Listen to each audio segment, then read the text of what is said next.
Think out of the box. Intuitively, it is a very positive statement that we, all of us, like to hear, especially when somebody is telling you that you are thinking out of the box. But before to prepare this TEDx, more I was thinking about this statement, some doubts appeared.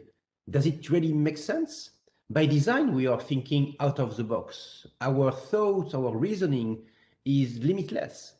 And more importantly, I was debating myself, if think out of the box in an augmented world, it is still an accurate statement. This augmented world that we are living now is about the fact that for maybe for the first time of humanity, we humans are working with machines which are learning from us. This is what we called artificial intelligence, cognitive sciences. This is maybe one of the first time where we are facing a new collaboration between humans and a new kind of machine which are learning from us. So at the end of the day, think out of the box. Is it still an accurate and correct statement? It is still so important? Let's start from the beginning and let's get a step back. First of all, what is really artificial intelligence? We heard many things about AI, so many things. And to be honest, remember, we heard that it was the war between different kinds of intelligence. It was maybe a statement where somebody said that AI doesn't exist. We are used also to hear some links between science fiction and AI with many movies about that, which create some fear. Between you and me, I don't buy many of these perspectives. The reason is AI exists. AI is now everywhere around us in our social, professional, personal life. It is not a war between different kinds of intelligence, but it is really something that we need to embrace. We need to appropriate ourselves because it is just part of our life. Simple as that, no more, no less. And at the end of the day, I really think that AI is really something which will be what we will make of it. So now, let's try to define in 4 words what is AI. No need to write a big book on this. It is just the end of code. And the end of code has been written by Wired magazine a few years ago right now. And for me, it is the best executive summary of what is really AI. And why? Because the end of code means that we are shifting from a programming world to a learning one. And if you understand this statement, you understand almost everything which is happening around us, because the programming world was basically very deterministic, rules-based, and we are moving in a world where these machines are learning from humans. These machines improve their performance based on the usage we have with them within specific case of occasion. So let's go one step further and demystify a little bit this topic. I will demystify AI with 3 big statements. The first one is, when you talk about AI, you heard about data. Data. We are completely obsessed by data. To be honest, yes, data is important in AI. This is absolutely something correct. But please, don't forget that AI is about learning. And if you think about what learning means, it means that we need to create a new pedagogy in order to be sure that we are teaching well what this machine has to learn from us for a specific use case. And this is about learning and data. Point number 2, we hear a lot about algorithms, machine learning, deep learning, mathematics, models. So yes, we have obviously models, machine learning, deep learning, algorithms, mathematics in AI. But again, let's take a step back. And AI is about cognitive sciences. And why I say that? Because the landscape of AI is about language, visual recognition, voice, empathy, reasoning, and many other dimensions. So in fact, we are facing something which is really a combination again between mathematics, models, and cognitive sciences. And it needs to be pluridisciplinary in order to embrace the new challenges that we are facing. Last but not least, we talk about AI within a technological landscape. Again, it's not only about technology, it's all about humans. Everything we do, everything we think, everything we design have to put humans at the center of everything we are able to deliver. And at the end of the day, AI will be what we will make of it, and it has to be human-centric. So when you talk about human, immediately you think about jobs, you think about skills, and many other topics. Let's talk about jobs. And this is a fair debate. We heard a lot of things about, is it creating jobs? Is it impacting jobs negatively?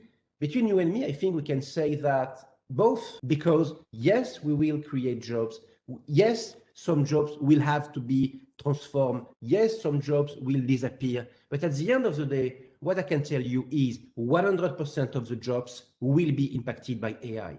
In 22 years of professional life, I have never seen such a pervasive topic in terms of impact. Manual jobs, hyper-intellectual jobs between brackets will be impacted by AI. Nobody will escape. Let me tell you a story, because one morning when I was based in New York, I was working very intensively on AI. And in fact, one morning, it was very personal.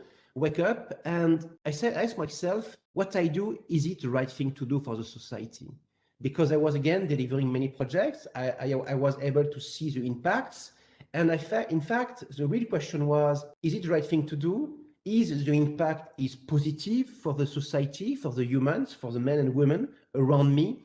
And this idea was really critical for me to be solved and to get some answers. In order to get these answers, I had the chance to meet a professor from a very prestigious US university in technology. And we had a very open discussion together. And to make a long story short, he told me, you know, Jean-Philippe, we are doing a lot of experimentation with my students, and we are analyzing the results of this new collaboration between human and machine.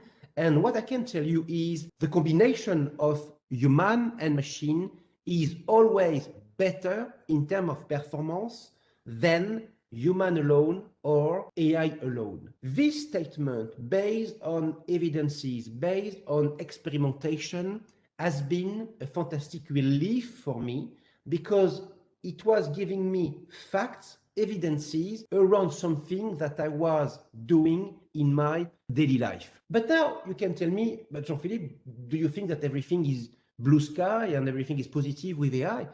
I don't think so. We need to face the reality. Let me give you one reality that we need to face. In fact, AI is positioning humans in a permanent comfort and uncomfort paradox. And this is a name that I gave to this paradox: comfort and comfort permanently for humans. What I mean by that?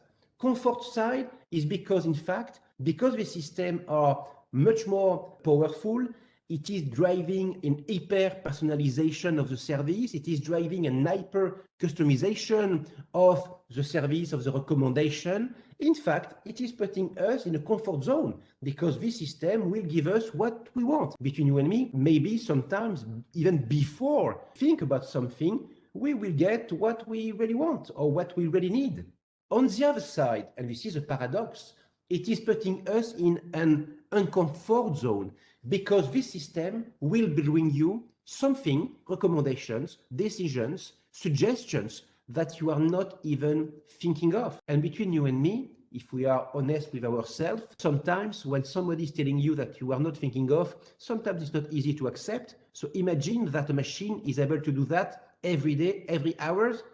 Maybe not so easy to accept. So we need to acknowledge the fact that we will live, we will evolve in a world where we have to face, we have to embrace this new challenge, which is, again, as I said, a permanent comfort and uncomfort paradox in our daily life. To manage this paradox, one thing has to be addressed, which is about our skills. Let's go straight to the point. We are much more hard skills centric, and we need absolutely to have a balanced perspective between hard and soft skills. We are too much hard skill centric. And this is an issue because between you and me, on the hard skills side, machines are much better than humans. Again, let's face the reality. But on the other side, on the soft skills part, we humans are much better than machine.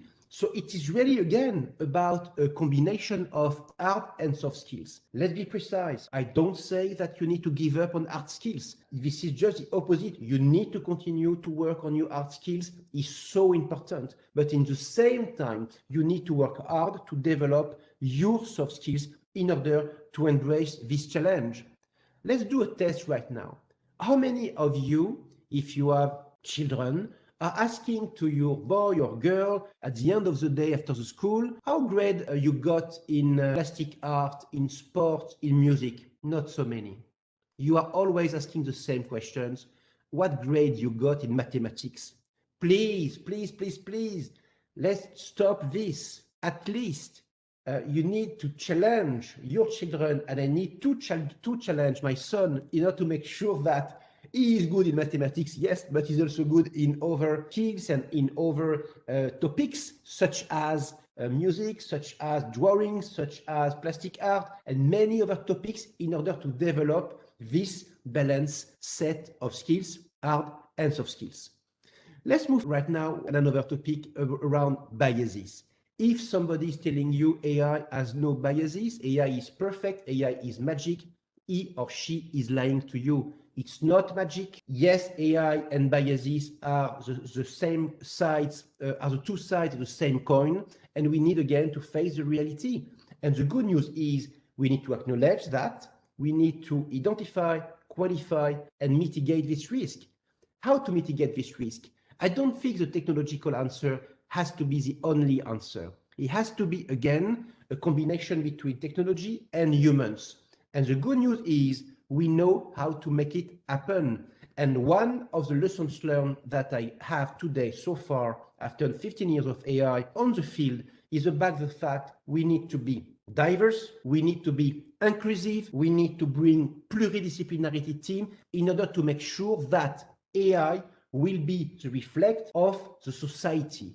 And this point is not a technological discussion, it's about a human discussion, diverse, inclusive, and pluridisciplinarity. Trust is key. AI will not be infused within our society if we cannot trust AI. I heard a lot of things about black box. Between you and me, you know who is the most beautiful black box on this earth? It's us. It's you. You are the most perfect black box in the world. I will never know what you think about me today. Never, ever.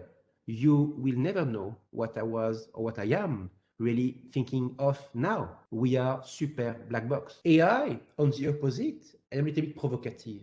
It's not a black box at all. We can get all the answers, all the facts, all the evidences behind a recommendation.